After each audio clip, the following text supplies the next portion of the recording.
Under-19 one day ప్రపంచ cup విజేతగా భారత్ జట్టు నిలిచింది. జింబాబ్వేలోని హరారే స్పోర్ట్స్ క్లబ్ మైదానం వేదికగా ఇంగ్లాండ్తో జరిగిన ఫైనల్ మ్యాచ్లో భారత్ ప్లేయర్లు అదరగొట్టారు. ఎక్కడా ఇంగ్లాండ్కు అవకాశం ఇవ్వకుండా మ్యాచ్ ప్రారంభం నుంచే పైచేయి సాధించారు. ఇంగ్లాండ్పై ఏకంగా 100 పరుగుల తేడాతో ఘన విజయం సాధించారు. దీంతో ఆరోసారి టైటిల్ను ఇండియా చేజిక్కించుకుంది.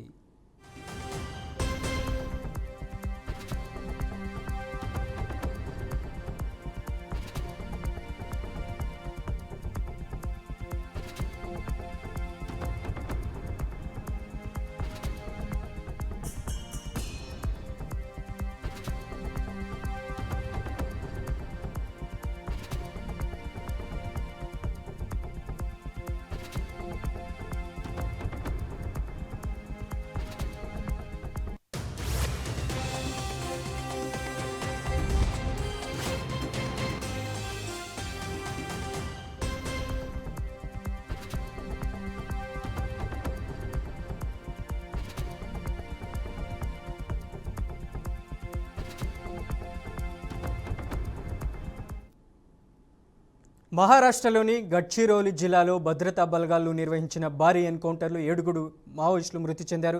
మృతుల్లో గడ్చిరోలి డివిజన్ కమిటీ ఇన్ఛార్జితో పాటు కామారెడ్డి జిల్లాకు చెందిన కీలక మావోయిస్టు నేత ప్రభాకర్ ఉన్నట్లు అధికారులు తెలిపారు. ఈ ఎన్కౌంటర్లో 3 మహిళా మావోయిస్టులు కూడా మరణించారు. ప్రభాకర్పై ప్రభుత్వం 25 లక్షల రివార్డు ప్రకటించగా అతడు పలు హింసాత్మక ఘటనలో కీలక పాత్ర పోషించినట్లు సమాచారం. గడ్చిరోలి అటవీ ప్రాంతంలో కొనసాగిన ఈ ఎదురు కాల్పుల్లో భద్రతా బలగాలు మావోయిస్టుల భారీ కుట్రను భగ్నం చేశాయని అధికారులు వెల్లడించారు.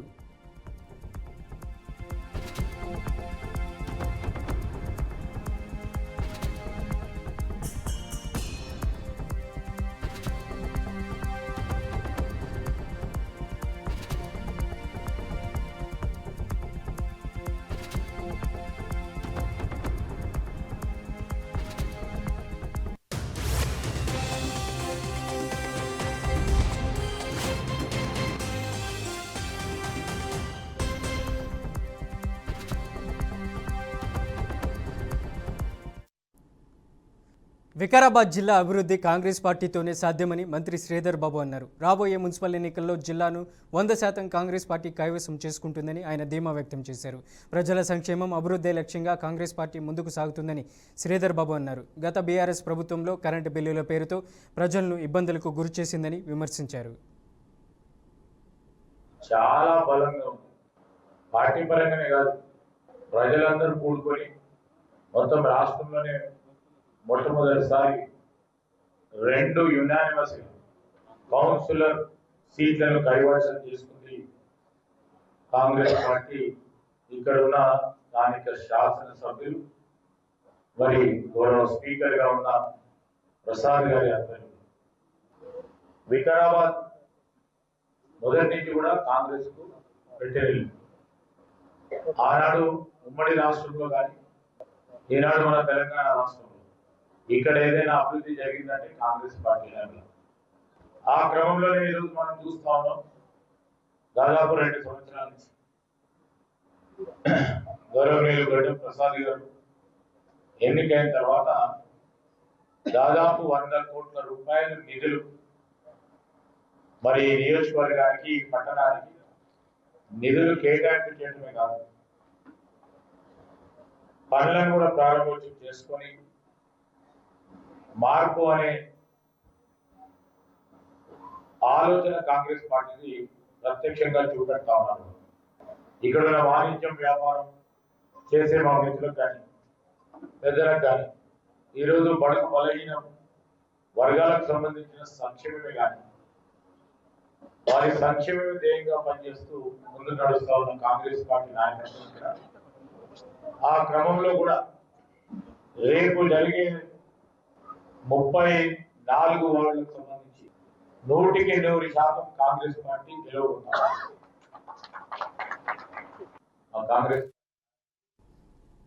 వనపర్తి జిల్లా కొత్తకోట మున్సిపాలిటీ కేంద్రంలో ఎన్నికల ప్రచారంలో ఎంపీ డీకే అరుణ పాల్గొన్నారు. గత ఎన్నికల్లో కాంగ్రెస్ పార్టీ ఇచ్చిన హామీలను ఎందుకు అమలు చేయలేదని విమర్శించారు. ఓట్లు అడగడానికి వచ్చిన కాంగ్రెస్ నాయకులను నిలదీయాలని డీకే అరుణ తెలిపారు.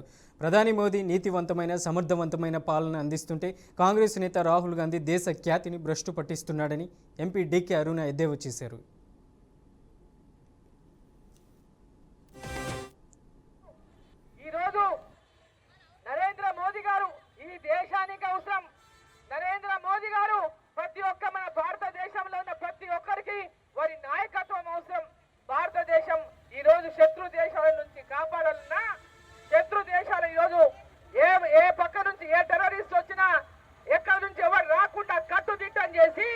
భారతదేశానికి భద్రత పెంచి మన దేశాన్ని రక్షిస్తున్నటువంటి నాయకుడు మన ప్రధాని నరేంద్ర మోదీ గారు. ఈరోజు రేవంత్ రెడ్డి గారు ఏం చేస్తున్నారు? ఈ కాంగ్రెస్ ప్రభుత్వం ఏం చేస్తా ఉంది? వాళ్ళ నాయకుడు ఏం చేస్తున్నాడు? నరేంద్ర మోదీ గారు ప్రపంచ వ్యాప్తంగా గొప్ప పేరును సంపాదించిన నాయకుడు అయితే ఈ రోజు వాళ్ళ నాయకుడు వేరే దేశాలకు పోతాడు. వేరే దేశాలకు పోయి ఆడ మన భారతదేశాన్ని కించపరిచే విధంగా మాట్లాడొస్తాడు. రాహుల్ గాంధీ గారికి నేర్పియాలో రేవంత్ రెడ్డి గారు ఎట్లా మాట్లాడాలో. మీరు రేవంత్ రెడ్డి గారు మీ నాయకుడు ఏం మాట్లాడుతున్నాడు? మన భారతదేశానికి వ్యతిరేకంగా, మన ప్రధానమంత్రికి వ్యతిరేకంగా, శత్రు దేశాలకు కొమ్ము కాసే విధంగా, శత్రువులకు కొమ్ము కాసే విధంగా మీ నాయకుడు మీరు మాట్లాడుతున్నారే. ప్రజలందరూ ఈ విషయాలు గమనిస్తా ఉన్నారని చెప్పి ఈ సందర్భంగా నేను తెలియజేస్తా ఉన్నా. ఈ రోజు ప్రతి ఒక్క మున్సిపాలిటీలో ఉన్నటువంటి అందరూ కూడా విఘ్నులు, తెలివైన వాళ్ళు, చదువుకున్నటువంటి వాళ్ళు, అన్ని రకాల అవగాహన ఉన్నటువంటి వాళ్ళు, చైతన్య పరులు. మరి మీరందరూ కూడా ఇవాళ ఈ మున్సిపాలిటీ ఎన్నికల్లో ఎవరిని ఎన్నుకోవాలో నిర్ణయం చేయాల్సినటువంటి వాళ్ళు. జగిత్యాల జిల్లాలో కాంగ్రెస్ సీనియర్ నేత మాజీ మంత్రి జీవన్ రెడ్డి పర్యటన భావోద్వేగంగా మారింది. మున్సిపల్ ఎన్నికల ప్రచారంలో భాగంగా జీవన్ రెడ్డిని చూసిన మహిళలు కంటతడి పెట్టుకున్నారు. ఎన్నేళ్లుగా కాంగ్రెస్ పార్టీకి సేవ చేసిన జీవన్ రెడ్డికి పార్టీ అన్యాయం చేసిందంటూ మహిళలు ఆవేదన వ్యక్తం చేయడంతో జీవన్ రెడ్డి భావోద్వేగానికి గురయ్యారు.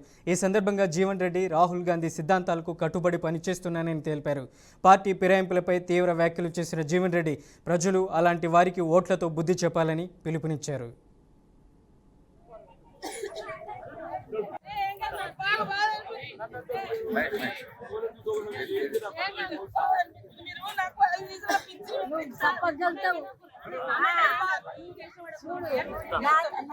నాకైతే ఆట వచ్చినప్పుడు ఐరాజు పంపించి సావరెడ్డి పిచ్చి బాబురెడ్డి సావరెడ్డి పిచ్చి మర్చిపోతా నేను ఉన్నంతసేపు మనదే పైసా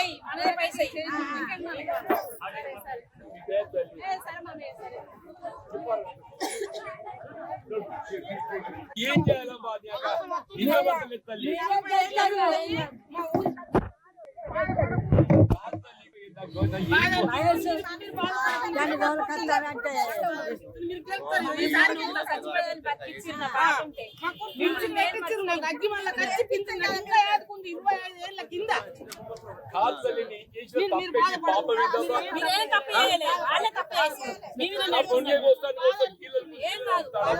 మమ్మల్ని అందుకని మేము రావాలి.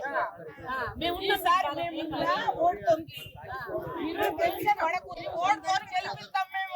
మీరు బాధపడకుండ్రి అయ్యా, బాంచని మీరు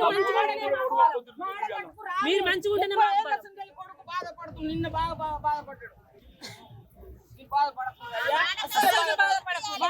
మేము గెలిపిస్తాం.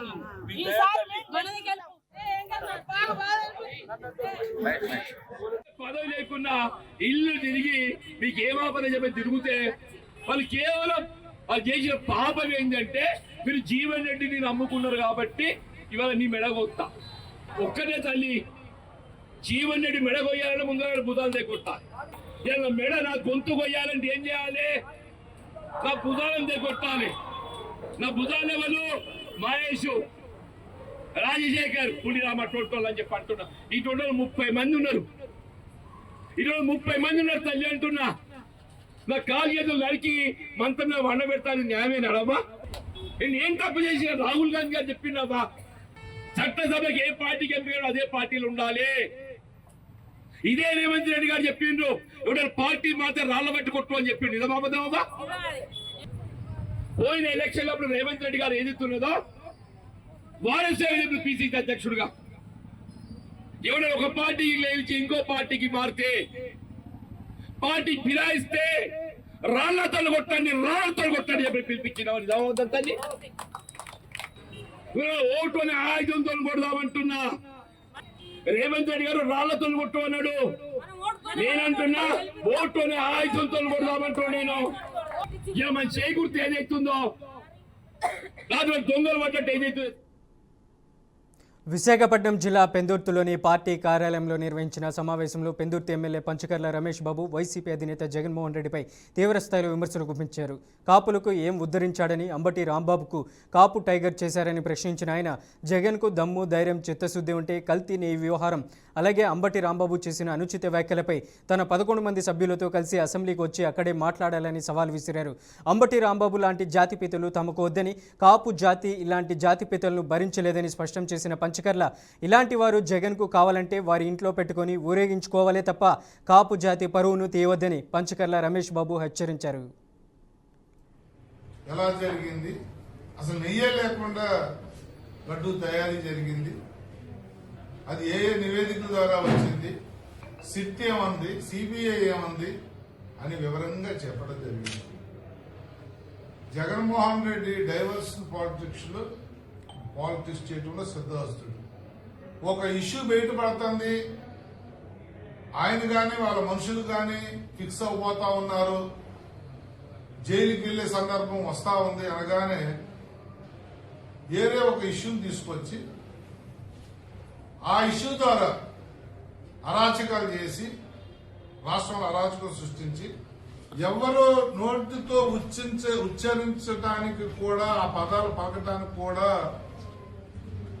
ఒప్పుకొని తిట్లు నువ్వు ముఖ్యమంత్రిని అంబటి రాంబాబు తిడితే ఒక స్వతంత్ర సమరయోధుని పొగిడినట్టు ఇంటికి వెళ్లి, ముందు మీడియాతో పొగిడావు, ఇంటికి వెళ్లి కూడా ప్రెస్ మీట్ పెట్టి నీచాతి నీచంగా అంబటి రాంబాబు అనే వ్యక్తి అసలు తప్పే చేయలేదు, అంబటి రాంబాబు మాట్లాడిన దాంట్లో తప్పే ఉందని నువ్వు అన్నావు అంటే ఈ వ్యవస్థలో అసలు నువ్వు ఉండదగ్గ వ్యక్తి అని చెప్పి నేను అడుగుతున్నాను. అంత ఘోరంగా నీలో చిత్తశుద్ధి ఉన్న, నిజాయితీ ఉన్న, నీలో సమాజం పట్ల గౌరవం ఉన్న అంబటి రాంబాబు వాక్యాన్ని ముందు నువ్వు ఖండించాలి. 5 సంవత్సరాలు ముఖ్యమంత్రిగా చేశావు, బ్రహ్మాండంగా గొప్పలు చెప్పుకుంటూ బతికేస్తావు, మరి అంత నీచమైన భాషని మాట్లాడితే ఆ మనిషి భాష మాట్లాడింది కరెక్ట్ కాదు అని ఒక మాట నీతో ప్రజలు అనిపించలేకపోయారంటే నీకు ప్రజల పట్ల నీకున్న మక్కువ ఏమిటో, ప్రజల పట్ల నీకున్న గౌరవం ఏంటో మాకు మరోసారి తేటగలమైంది. కల్తీ నెయ్యి అనేది కర్నూలు జిల్లా కౌతాలంలోని కుంబులూరు క్యాంప్ ప్రాథమిక పాఠశాలలో డొక్కా సీతమ్మ మధ్యాహ్న భోజన పథకంలో అక్రమాలు చోటు చేసుకున్నాయనే ఆరోపణలు వెలువడుతున్నాయి. ఈరోజు పాఠశాలకు 150 మంది విద్యార్థులు హాజరు కాగా వారికి అందించాల్సిన 152 కోడిగుడ్లలో 32 కోడిగుడ్లు మాయమైనట్లు గ్రామస్తులు తెలిపారు. వంట వాళ్ళు ఉద్వేషపూర్వకంగా గుడ్లను పక్కదారి పట్టించారని ఆరోపిస్తూ స్థానికులు ఆగ్రహం వ్యక్తం చేస్తున్నారు. ఉపాధ్యాయులు చూసి చూడనట్లు వ్యవహరించడంపై కూడా విమర్శలు వినిపిస్తున్నాయి. ప్రభుత్వం నిర్దేశించిన మెనూ ప్రకారం విద్యార్థులకు భోజనం అందడం లేదని గ్రామ ప్రజలు ఆవేదన వ్యక్తం చేస్తున్నారు.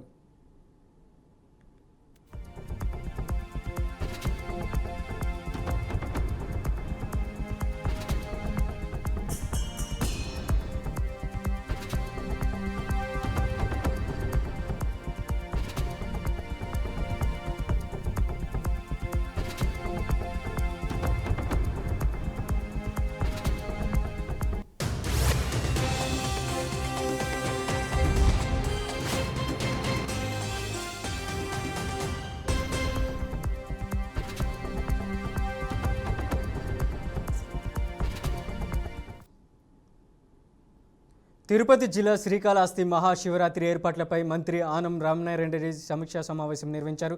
ఆలయానికి విచ్చేసిన మంత్రికి అధికారులు ఘనస్వాగతం పలకగా అనంతరం పండితులు వేద మంత్రాలతో ఆశీర్వదించారు. మహాశివరాత్రి దృష్టిలో ఉంచుకొని భక్తులకు అసౌకర్యం లేకుండా విస్తృతంగా ఏర్పాట్లు చేయాలని మంత్రి ఆనం రామనారాయణ రెడ్డి ఆదేశించారు. అత్యవసర వైద్య సేవలు, అంబులెన్సులు, ఫైర్ సేఫ్టీ చర్యలు సిద్ధంగా ఉంచాలని సంబంధిత శాఖలను సూచించారు. మహిళలు, వృద్ధులు, దివ్యాంగ భక్తులకు ప్రత్యేక దర్శన సౌకర్యాలు కల్పించాలని అన్నారు.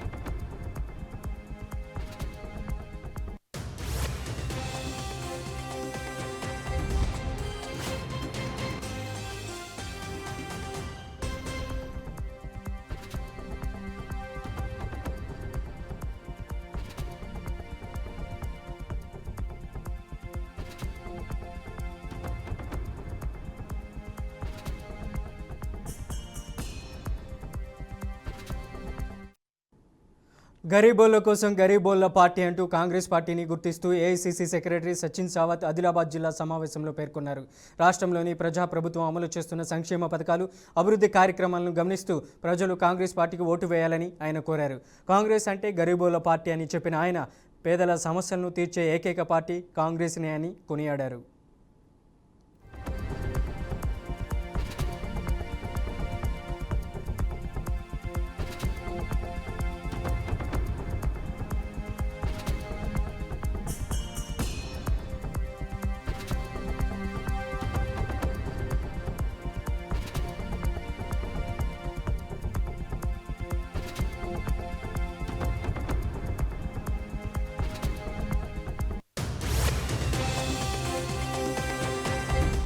जनता की तरफ से आज आदिलाबाद की जनता से ये आह्वान कर रहे हैं और उनका साथ मांग रहे हैं कि राज्य की सरकार को मजबूत करना है और आपके इस म्युनिसिपल काउंसिल में विकास की गंगा को बहाना है, तो यहाँ कांग्रेस पार्टी को चुन के देना है।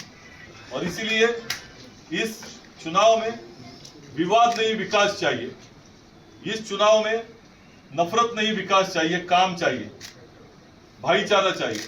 राहुल गांधी जी ने भारत जोड़ने का काम किया था, भारत जोड़ो यात्रा से कांग्रेस पार्टी आदिलाबाद जोड़ने जा रही है, दिलों को दिलों से जोड़ने का काम करेगी। और आज हमारे सभी नेतागण यहाँ मौजूद है। जो प्रतिसाद हमें जनता की तरफ से मिल रहा है और पूरे तेलंगाना में इस बार म्युनिसिपल काउंसिल चुनाव में कांग्रेस पार्टी स्वीप करने जा रही है। आज आदिलाबाद की जनता से ये వైసీపీ మాజీ మంత్రి జోగి రమేష్ ఇంటిపై జరిగిన దాడిని ఆ పార్టీ మహిళా నేత మాజీ మంత్రి ఆర్కే రోజా తీవ్రంగా ఖండించారు. టీడీపీ కార్యకర్తలు కర్రలు, రాడ్లు పట్టుకొని పబ్లిక్గా దర్జాగా తిరుగుతుంటే పోలీసులు చోద్యం చూస్తున్నారని రోజా విమర్శించారు. ఇబ్రహీంపట్నంలోని జోగి రమేష్ కుటుంబాన్ని పరామర్శించి ఆయన ఇంటిని పరిశీలించారు. జోగి రమేష్, అంబటి రాంబాబు ఇళ్లపై దాడుల వెనుక నారా లోకేష్, చంద్రబాబు నాయుడు ఉన్నారన్న విషయం నిజం కాదా అని రోజా ప్రశ్నించారు. చేసిందంతా చేసి సీఎంను తిట్టారు కాబట్టే దాడులు చేశామని సిగ్గు లేకుండా సమర్థించుకుంటున్నారని రోజా ధ్వజమెత్తారు. పెట్రోల్ బాంబులు విసిరేయటం అసలు ఈ రాష్ట్రంలో ప్రజాస్వామ్యం ఉందా లేకపోతే నియంతృత్వ పాలన జరుగుతుందా అనేది ప్రజలకు స్పష్టంగా అర్థమై ఉంటుంది.